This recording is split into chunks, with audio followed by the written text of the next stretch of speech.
Have you noticed, sorry, have you noticed that all the stuff's going on at the moment?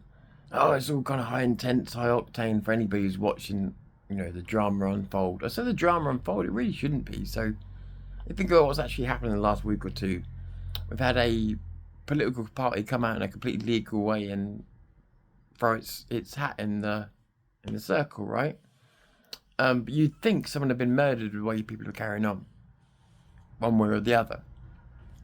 But it's an exciting time for politics. For some other people, it's a frustrating time. Whatever. To me, it's a good time because things are happening. People are wanting to move stuff forward. Competition is good, especially when the rest of the parties are useless. So if we've got competition between two good parties, technically, hopefully, you would want things to get even better, right? So I've lashed out and hit out a few people this week, and I think it's time, before I go any further, just to address that and just, if there's anybody who's feels like I'm trolling or anybody feels displaced or upset by any of the remarks I've made this week, I just want you to know, truthfully, from the bottom of my heart, I don't give a shit, and nor does anybody else that watches this channel. You're on a fucking island. We don't care. People want to come on and make comments about the numbers of my new channel when they didn't even manage to have a channel that matched an arse hair of my old channel or this channel. They can come over and make their little jabs and jibes, but my channel keeps growing. They either don't have one or theirs is stagnant and has been for years. So who's got more to worry about? Who's more jealous? Who's going to be more jealous if things keep going this way? It's not going to be me. So with that addressed, everybody that don't like it, fuck you. To everybody else that gives me the chance to make arguments, present things to you in a sensible way, I really appreciate you. Even when we disagree, probably even more so when we disagree, because you stand around and you tell me what you think rather than doing what these other people do, throw paddies from afar, quite pathetic. So thank you all for sticking with me. Now with that said, have you noticed something? Because I certainly have. I've been trying to keep a distance, trying not to take sides, trying to just watch. And obviously I watched Thorpe's video that he took down, but I put back up, and other people put back up. I can't take the credit for that. And I watched through that, because I don't normally like, but if you're going to talk about something, know what you're talking about. I watched through Ben Habib's video. I watched through a few things. And here's the thing I noticed. Right, and this is important, I think. My observation is, look at mine and say Vin's, and even Roscoe's channel, although he's gone a slightly different route. But if you look at our channels and others like it, you see a lot of people for the last year, maybe just slightly less, saying we're in deep trouble. We're going heading towards civil war, or we need to strike, or real desperate actions being called for. I mean, I know that Vin's generally lost sleep on certain nights, and so have I, over how bad things were really getting and how bad they could get again this summer. Right, it's been a real loss of sleep whilst not getting any income from this. So it's a one-way transfer is what I'm saying. And I'm not complaining, but there's a one-way transfer of energy. We give energy out, we don't get it back, except from the watching from you guys. That is the payment, right? You guys watch, give your opinion, that's the payment. So, but we've been doing that desperately, and other people have as well, been desperately calling for stuff for the country. When all this kicked off, a lot of the people in the comments just said, we just want our country sorted. People have had enough. And that's why all this was allowed to kick off in the first place. Because people need someone to believe in to get their country fixed. Not people that are just going to sit comfortably regurgitating the same old talking points. People are sick of it, right? So why is it that people like me, Vin, actually many of you who've been on Vin's podcast or whatever else and had your views, all of us are worried about the very same things. Why is it then that when I look at the videos and look back at the videos and look at the way things have gone, as far as certain people are concerned, their videos have been all about moaning when they get trolled, even though they've got more viewers than a lot of people combined, so what are you moaning about? Or going on and on about fucking religion, which I know a lot of you are into, which is fine. But most importantly, and this is the one where the crime is, talking as though everything's great. Everything's great. We've got a party, so everything's perfect. Right? It's far from perfect. And occasionally making a post or a video. I didn't realise how bad it was. But maybe making a post or video to sort of give a rough idea that you give a shit, but really just advertising other videos they're doing. And it made me realise that even I hadn't realised just the lack of urgency. I said to you, people were monetising or just making the most out of misery in this movement. They're just sitting pretty because they're used to it. They may not even deliberately be doing it. People have just got used to not moving forward. I'm not suggesting, I don't know which it is with these people, with this party or whatever else, but people get comfortable. Having competition is good. It takes that comfortability away. Now there's no runaway leaders. That's a good thing. Because what I've seen is, up until Rupert Lowe announced his party, all the top bods have been, no, everything's fine, nothing to look at. Unless they decide different on a video, like when they want to make a self-defense video. But beyond that, no, everything's cool. We've got a Vance party, we're all good. We're all good. Living in their lives that are obviously good because they're away from the trouble and danger. So, yeah, life's good. When you can make a podcast, turn up, make a podcast, say things like, I've done more than anybody else in the movement, which is a direct quote from their show.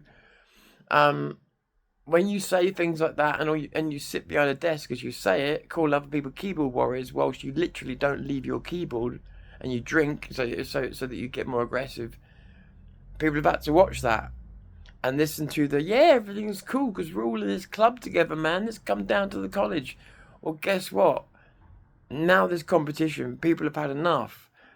And there's a big contrast between, and not just in the party, but in the people. The people have had enough. They're saying, look, we see what's happening now. We see what's happening. We've got 3 years. The country's falling apart. Nobody's going to do a strike. Civil war we don't want. We need change. So now people are very serious about changing this country for the better. That's a good thing. That should be celebrated. But when you go to these channels, what do you see? Doom, gloom, it's all over. We're in a terrible place, guys. That's literally quotes. We're in a terrible place, guys. Things are not looking good. Things are awful right now. No, they're awful for you. But for the average person at home, there's some real hope for the first time. So question why the leaders in the movement, they're not leaders, but the high profile people in the movement would want to come on to take your time to shit on your hope. Why? Is it because they see so much more clearly than you? They've got so much more inside access than you. Not to anything other than their own party, they haven't. No. That's the truth. They're speculating just like you and I. Because they're just people. So, when it comes down to it, why would you shit all over a new party? They've got their own party, I get it. And they've got their own ambitions and they thought they were going to be top. I get it. But things change. That's politics. So you get over it by now. You take your fanny pad out. You do whatever you got to do. But now you get over it. And you make videos and you say, look guys, whatever happens, this is good for Britain. No, not one of them can say anything positive about what's going on at the moment. Everything's terrible.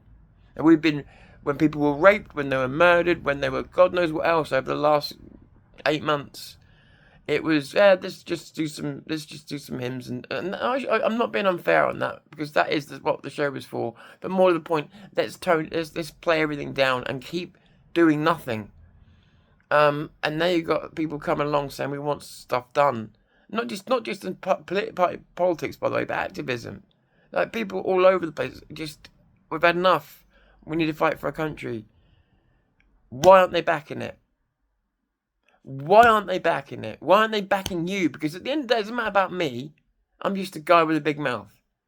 And soon to be a channel chasing yours. I am a guy that tells the truth, but at the same time, I've still got this small channel and everything else, but I know what you know because we're all in the same boat. We've all been frustrated for months. We all just want to move forward. We don't care if it's under the Advance name or the Rupert Lowe name or Restore name. Although although people are beginning to care because of the way people are acting, which is probably a good thing. But why would you shit on every single thing about other people's hope? That's tribalistic, but it's also putting your own party politics and your own feelings before the feelings of your own countrymen. That's my point. That's wrong. And especially the way people feel and isolated they feel at the moment. I understand why they're frustrated. I do. I actually do. Especially Richard, because he made some good points that I don't want to acknowledge because of the fact that he was having a paddy. But he actually made some good points that everybody skipped because they were angry with him. But they should have taken notice. There's a couple of things that he said, but they didn't. So, yeah, we're in this place where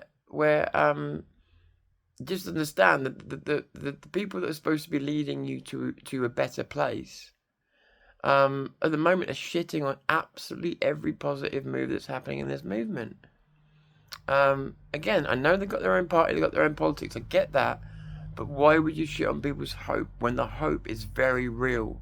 When everybody wanted Rupert Lowe in politics, every single one of them wanted Rupert Lowe in politics, just on their side. So now we've gone from that within a week to, oh, the world's coming down and Rupert Lowe's terrible and there's F-laps everywhere, which is just a more modernised way of a leftist saying Nazi, right? So when you see all this, you realise it's not about the politics of the movement, because a lot of these people, like knowing them personally, in normal circumstances, they would actually grab for a party like Rupert Lowe's to come along. It's because they've got their own party and their own interests and their own monetary interests and their own power interests. That's all it is. Otherwise, they would probably have supported this. Like, they would have really put some extra support in this. So don't let people shit on the idea because, like, you follow them, you watch them. Like, you follow me, you watch me, you don't do everything I say, do you? You don't have to like one over the other. Like, that's the thing. You can like Rupert Lowe and Benabib. You can like Richard and Paul and me. You can, do you know what I mean? There's not always a black and white binary choice. Everybody offers something different.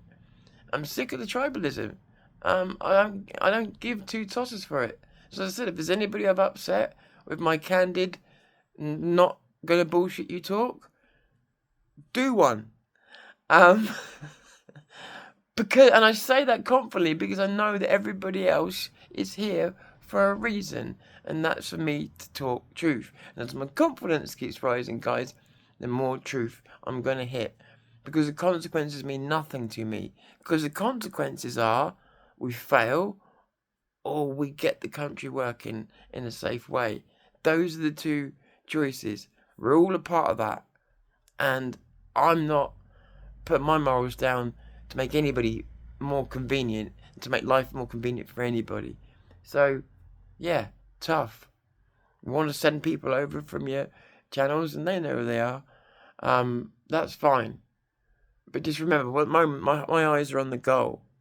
Like, don't make my eyes go to beating your channel. I'm not interested. I want us to fight on the same side. I do truly want us to fight on the same side. So, people want to attack me, just understand I'm not in a weakened position. Far from it. I'm growing again in there. And in there. Right. So anyway, I hope I submit this to you as my thoughts, ideas, observations. You don't have to agree, but they are what I've noticed over the last few days. There's a lot of doom mongering, which is quite surprising when you consider what has actually happened in British politics. Should be a time of celebration, even if some people feel put out. But the need to call people Nazis, the need to make them out to be bad quality people, not good. Not good. Because what you're doing, effectively, by doing that, whether they realise it or not, is you're alienating half the British public. So, congrats, guys. Well done. In all seriousness, we can't afford that. We need the British public together. And they can be, and they're very close to it. Only a real idiot could mess that up now. Catch you soon. Tom Fury, Zero News.